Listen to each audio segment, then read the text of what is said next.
नमस्कार दोस्तों।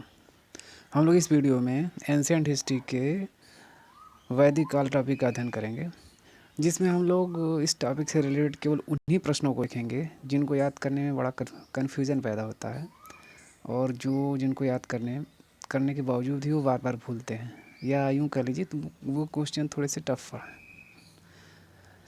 तो इस तरह के क्वेश्चन की वीडियो इसमें बनाई गई जिससे कि आप इस वीडियो को 2 बार 3 बार देख लें, तो जो टफ़ क्वेश्चन है याद करने में इनको प्रॉब्लम होती है, वो भी क्वेश्चन आसानी से आपका तैयार हो जाएगा।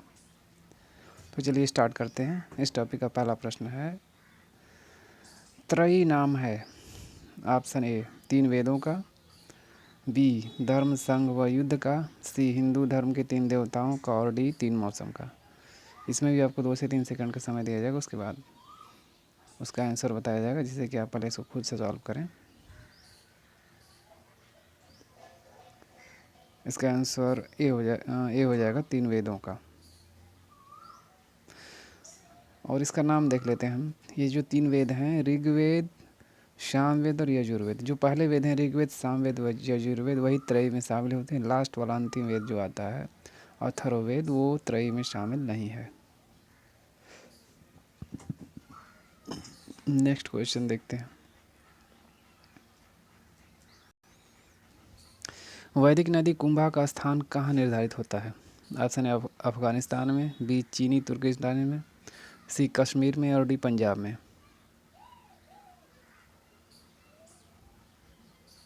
इसका आंसर ए हो जाएगा अफगानिस्तान में। नेक्स्ट क्वेश्चन, इसको भी देख लेते हैं। भारत के किस स्थल की खुदाई से लौह धातु के प्रचलन के प्राचीनतम प्रमाण मिले हैं? ऑप्शन ए तक्षशिला से, बी अतरंजी खेड़ा से, सी कौशाम्बी से, और डी हस्तिनापुर से। इसका आंसर भी हो जाएगा अतरंजी खेड़ा से।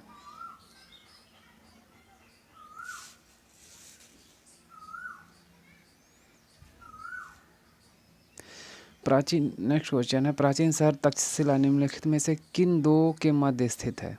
ऑप्शन है सिंधु और झेलम के बीच, बी झेलम और चिनाब के बीच, सी चिनाब और रावी के बीच, और डी रावी और ब्यास के बीच।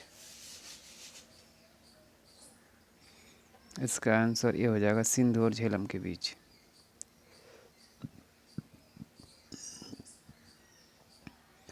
नेक्स्ट क्वेश्चन है, अध्यात्म ज्ञान के विषय में नचिकेता और यम का संवाद किस उपनिषद में प्राप्त होता है?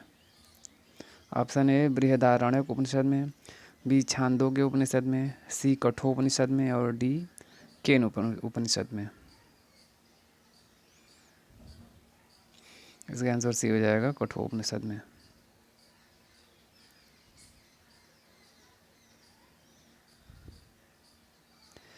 नेक्स्ट क्वेश्चन, उपनिषद काल के राजा अश्वपति शासक थे।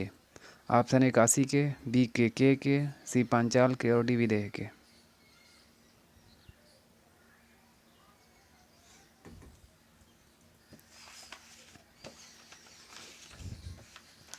इसका आंसर बी हो जाएगा के।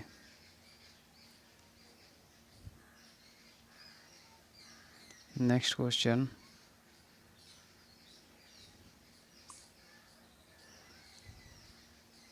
यहाँ पे भी इस क्वेश्चन में भी थोड़ा सा कन्फ्यूजन हो जाता है। आर्य शब्द इंगित करता है।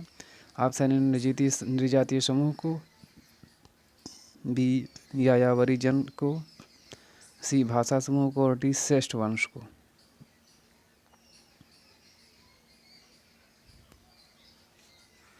इसका आंसर डी हो जाएगा,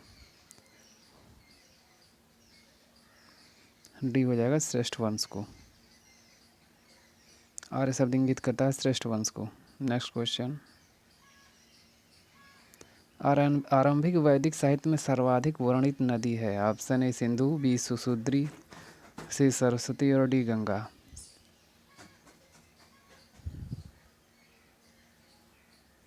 इसका आंसर ये हो जाएगा सिंधु। इसमें कन्फ्यूजन यहाँ पे होता है कि कुछ लोग सिंधु की जगह सरस्वती इसका आंसर लगा देते हैं, जबकि यह पूछे कि सबसे पवित्र नदी सरस्वती मानी गई है और सबसे अधिक वर्णित है तो वो सिंधु आएगी। सिंधु का वर्णन सबसे ज़्यादा है और सरस्वती सबसे पवित्र नदी है।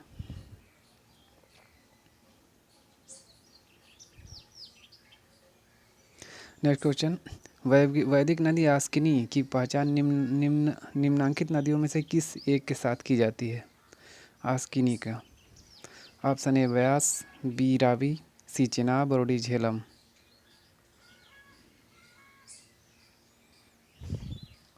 इसका आंसर सी हो जाएगा चिनाब। वैदिक नदी आस्किनी की पहचान चिनाब नदी से की गई है।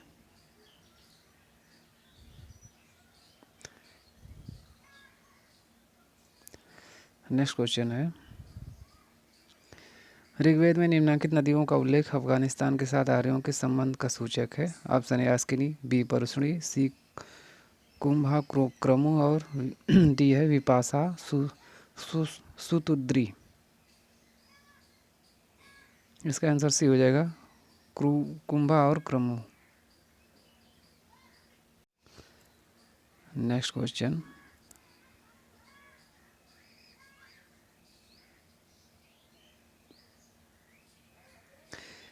निम्नलिखित में से कौन सी वह ब्राह्मणवादिनी थी जिसने कुछ वेद मंत्रों की रचना की थी? Option A Lopamudra, B Gargi, C Lilavati और डी सावित्री।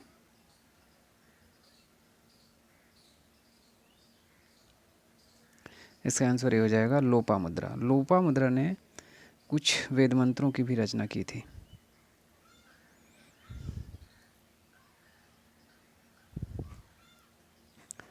नेक्स्ट क्वेश्चन है, ऋग्वैदिक काल में निक्ष शब्द का प्रयोग एक आभूषण के लिए होता था, किंतु परवर्ती काल में उसका प्रयोग इस अर्थ में हुआ? ऑप्शन ए शस्त्र, बी कृषि औजार, सी लिपि और डी सिक्का। इसका आंसर डी हो जाएगा सिक्का।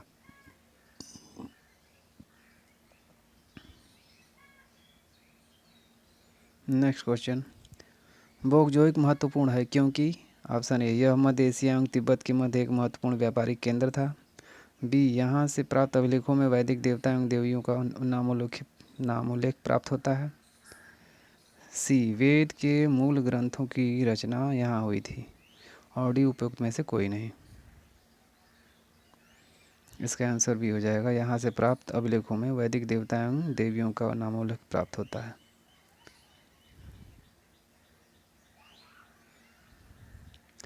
नेक्स्ट क्वेश्चन, निम्नलिखित अभिलेखों में से कौन सा ईरान से भारत में आर्यों के आने की सूचना देता है? ऑप्शन ए मानसेहरा, बी सवाजगढ़ी, सी बोगजोइक और डी जूनागढ़। इसका आंसर सी हो जाएगा बोगजोइक। अर्थात जो बोगजोइक अभिलेख है वो आर्यों के ईरान से भारत आने के का संकेत देता है।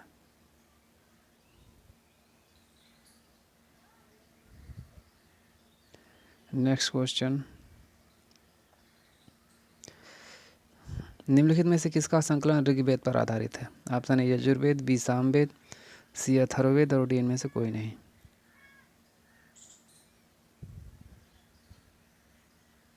इसका आंसर भी हो जाएगा सामवेद। सामवेद का संकलन ऋग्वेद पर आधारित है। ऋग्वेद पहला वेद है, उसके बाद दूसरा है सामवेद।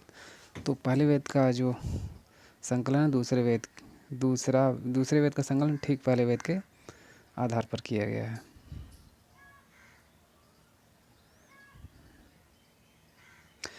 नेक्स्ट क्वेश्चन, जिस ग्रंथ में पुरुष मेधा का उल्लेख हुआ है वह है? Option A Krishna Yajurveda, B Shukla Yajurveda, C Shatapatha Brahmana और डी पंचविश ब्राह्मण।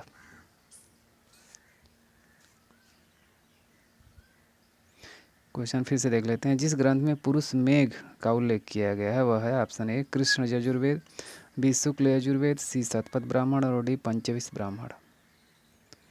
इसका आंसर सी हो जाएगा शतपथ ब्राह्मण। अर्थात शतपथ ब्राह्मण जो है, शतपथ ब्राह्मण में पुरुष मेघ का उल्लेख किया गया है। नेक्स्ट क्वेश्चन, क्लासिकल संस्कृत में आर्य शब्द का अर्थ है? ऑप्शन ए ईश्वर में विश्वासी, बी एक वंशानुगत जाति, सी किसी विशेष धर्म में विश्वास रखने वाला और डी एक उत्तम व्यक्ति।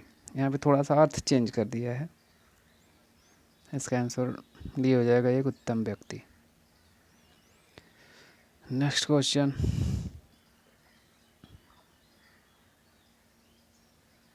उत्तर वैदिक काल में निम्नलिखित में से किनको आर्य संस्कृति का धूर्म समझा जाता है? ऑप्शन ए अंग मगध, बी कौशल विदेह, सी कुरु पंचाल और डी मत्स्य सूरसेन।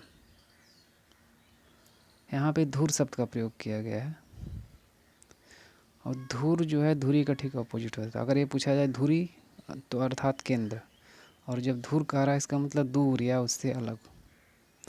तो क्वेश्चन ये है कि उत्तर वैदिक काल में निम्नलिखित में से किसी आर्य संस्कृति से अलग समझा जाता है। ये हम अगर पढ़ें तो आसानी से इसको कर लेंगे। इसका आंसर ए हो जाएगा मगध। अंग और मगध,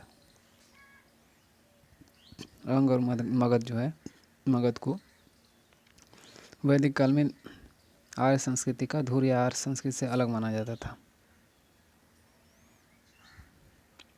नेक्स्ट क्वेश्चन, यज्ञ संबंधी विधानों को पता चलता है। ऑप्शन ए ऋग्वेद से, बी सामवेद से, सी ब्राह्मण ग्रंथों से और डी यजुर्वेद से।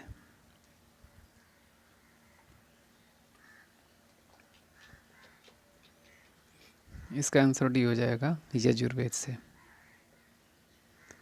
अगर हम यज्ञ की बात करें तो ये सबसे पहला वेद है ऋग्वेद, दूसरा है सामवेद। ऋग्वेद में प्रार्थनाएं और स्तुतियों का वर्णन है, और सामवेद में संगीतमय पाठ का वर्णन है, और यजुर्वेद में कर्मकांड, बलि या फिर यज्ञ, इन सब का वर्णन है। और उसमें अगर इसको हम शॉर्ट में देखें तो यजुर्वेद में कर्मकांड का वर्णन अगर देखें तो वो प्रमुख है, और कर्मकांड के अंतर्गत ही बलि और यज्ञ आते हैं। तो इस प्रकार हम इसको आसानी से याद कर सकते हैं कि यजुर्वेद का यज्ञ की बात हो तो वो कर्मकांड के अंतर्गत आता है, और कर्मकांड का वर्णन जो है यजुर्वेद से है।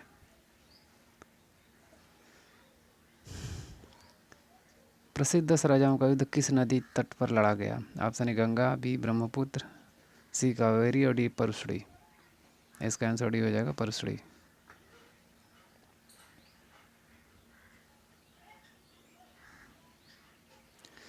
नेक्स्ट क्वेश्चन, निम्न में से किस नदी को ऋग्वेद में मातेत्तमा, देवीत्तमा एवं नदीत्तमा से संबोधित किया गया है? इसका आंसर बी हो जाएगा सरस्वती। ऋग्वेद में सरस्वती को सबसे पवित्र नदी माना गया है, इसीलिए इसको मातेत्तमा, देवीत्तमा और नदीत्तमा। मातेत्तमा मतलब माताओं की माता, देवीत्तमा मतलब देवियों की देवी, और नदीत्तमा मतलब नदियों की माता।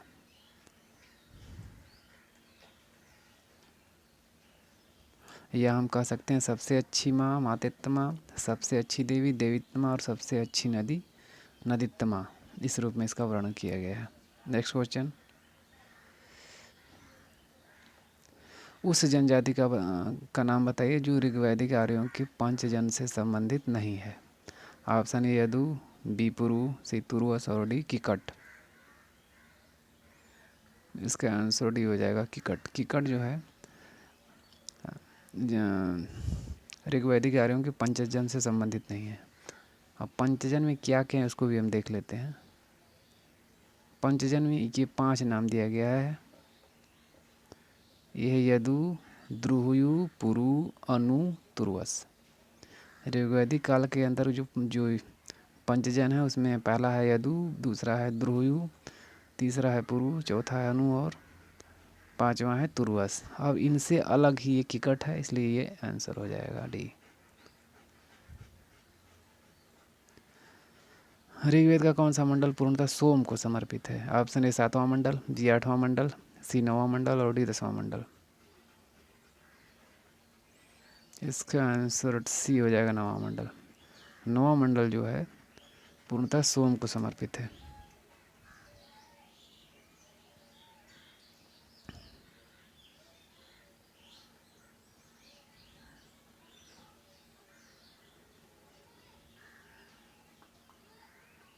नेक्स्ट क्वेश्चन,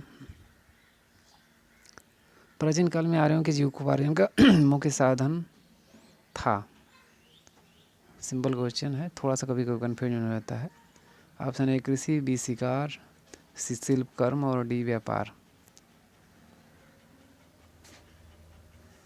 इसका आंसर भी हो जाएगा शिकार। आर्यों का जो मुख्य व्यवसाय था शिकार था।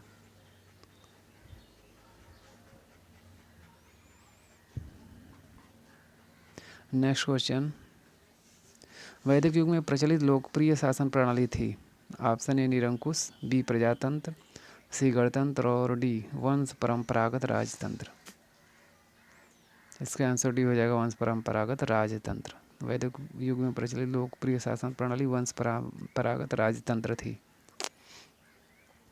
वैदिक युगीन सभा गांवों के इसके वैदिक युगीन सभा के बारे में दिया गया है। पहला कह रहा है यह गांव के व्यावसायिक लोगों की संस्था थी, बी राज दरबार होता था, सी मंत्रिपरिषद थी और डी राज्य के समस्त लोगों की एक राष्ट्रीय सभा थी।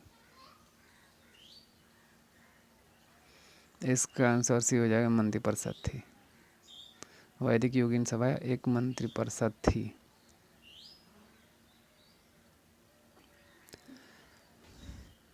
नेक्स्ट क्वेश्चन है, किस वेद में सभा और समिति को प्रजापति की दो पुत्रियां कहा गया है? Option A Rigveda, B Samaveda, C Yajurveda और D Atharvaveda.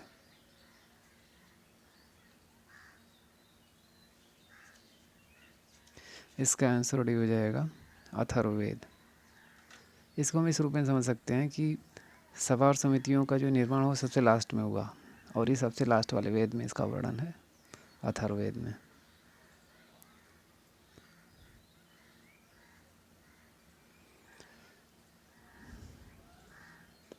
Next question, Rigveda काल में जनता निम्नलिखित में से मुख्यतः किस में विश्वास करती थी? ऑप्शन ए मूर्ति पूजा, बी एकेश्वरवाद, सी देवी पूजा और डी बलि एवं कर्मकांड।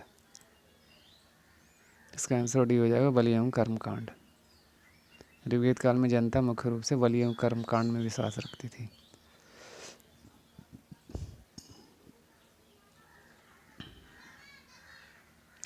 आठ सौ से 600 ईस्वी पूर्व का काल किस युग से जुड़ा है? ऑप्शन ए ब्राह्मण युग, बी सूत्र युग, सी रामायण युग और डी महाभारत युग। इसका आंसर ये हो जाएगा ब्राह्मण युग। अर्थात 800 से 600 ईस्वी पूर्व का काल ब्राह्मण युग से संबंधित है।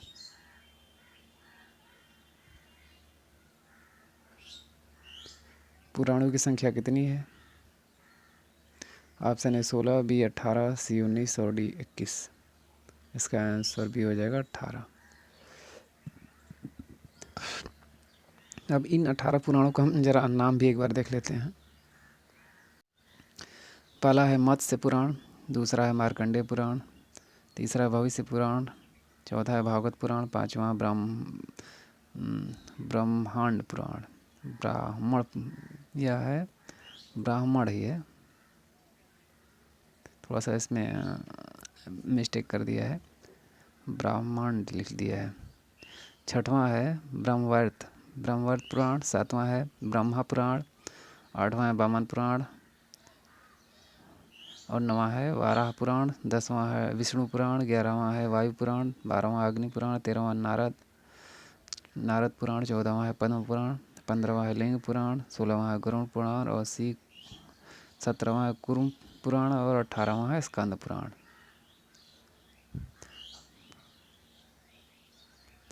और पांचवा जो थोड़ा सा पढ़ने में कन्फ्यूजन हो गया था मुझे, ये ब्रह्मांडी है, ब्रह्मांड पुराण है पांचवा। नेक्स्ट क्वेश्चन, हिंदू पौराणिक कथा के अनुसार समुद्र मंथन हेतु किस सर्प ने रस्सी के रूप में स्वयं को प्रस्तुत किया था? Option A Kaliya, B Vasuki, C Pushkar और डी शेषनाग। इसका आंसर भी हो जाएगा वासुकी। वासुकी जो नागों का राजा है, इसने समुद्र मंथन के समय अपने आप को रस्सी के रूप में प्रस्तुत किया था। नेक्स्ट क्वेश्चन, किस काल में अछूत की अवधारणा स्पष्ट रूप से उद्धृत हुई? ऑप्शन ए ऋग्वैदिक काल में, बी उत्तर वैदिक काल में, सी उत्तर गुप्त काल में और डी धर्मशास्त्र के समय में।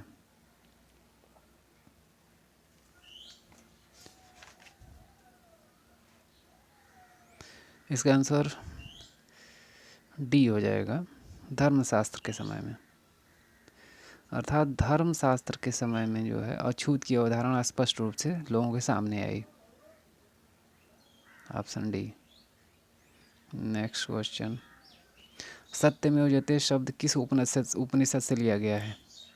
Option A Mandukopanishad, B Kathopanishad, C Chandogya Upanishad और डी इनमें से कोई नहीं। इसका आंसर डी हो जाएगा इनमें से कोई नहीं। क्योंकि सत्यमेव जयते जो है मंडूकोपनिषद से न होकर के ये यहाँ पे दिया गया है, आप देख सकते हैं मुंडकोपनिषद से लिया गया है। सत्यमेव जयते ये मुंडकोपनिषद से लिया गया है, न कि मंडूकोपनिषद। बहुत माइन्यूट अंतर है, तो इसको थोड़ा सा ध्यान से देखेंगे हम। नेक्स्ट क्वेश्चन, ऋग्वेद की मूल लिपि थी? Option A Devanagari, B Kharosthi, C Pali और डी ब्राह्मी। इसका आंसर डी हो जाएगा ब्राह्मी लिपि। ऋग्वेद की जो लिपि थी वो ब्राह्मी लिपि थी, option D. Next question, Avesta और ऋग्वेद में समानता है। अवेस्ता किस किस क्षेत्र से संबंधित है? ऑप्शन ए भारत से, बी ईरान से, सी इजराइल से और डी मिस्र से। इसका आंसर भी हो जाएगा ईरान से। अवेस्ता का संबंध ईरान से है। नेक्स्ट क्वेश्चन, महाभारत के अनुसार उत्तरी पंचाल की राजधानी थी? Option A Hastinapur, B Indraprastha में, सी अहिच्छत्र में और डी मथुरा में। इसका आंसर सी हो जाएगा अहिच्छत्र में। उत्तरी पांचाल की राजधानी अहिच्छत्र में थी। नेक्स्ट क्वेश्चन, जीविकोपार्जन हेतु वेद वेदांग पढ़ाने वाला अध्यापक कहलाता था?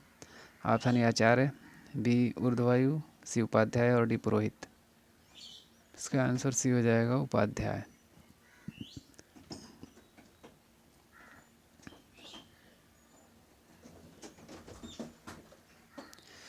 अंतिम क्वेश्चन है, निम्नलिखित चार वेदों में से किस एक में जादुई माया और वशीकरण का वर्णन है? Option A Rigveda, B Yajurveda, C Atharvaveda और डी सामवेद।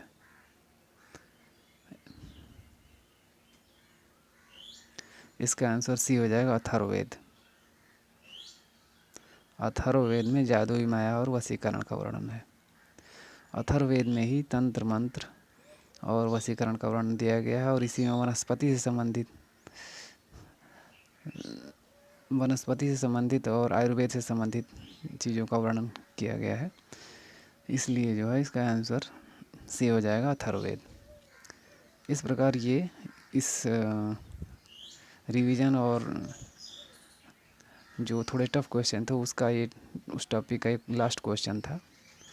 और इन क्वेश्चनों को आप 2 से 3 बार देखेंगे तो आसानी से बिल्कुल याद हो जाएंगे, बिल्कुल माइंड में सेट हो जाएंगे। पहले एक बार पूरा वीडियो देखें, वो वीडियो देखें हमारे, जिसमें ये पूरे क्वेश्चन डिटेल्स के साथ दिया गया है। उसके बाद इस वीडियो को देखें 2 से 3 बार, तो सारे क्वेश्चन बिल्कुल दिमाग पे सेट हो जाएंगे। इस प्रकार ये टॉपिक समाप्त हुआ। अगर ये वीडियो पसंद आए हो तो इसे लाइक और शेयर ज़रूर करें, तथा हमारे इस चैनल को सब्सक्राइब कर लें और बेल आइकन की घंटी को भी प्रेस कर लें, जिससे मेरी आने वाली हर वीडियो की नोटिफिकेशन आपको तुरंत मिले।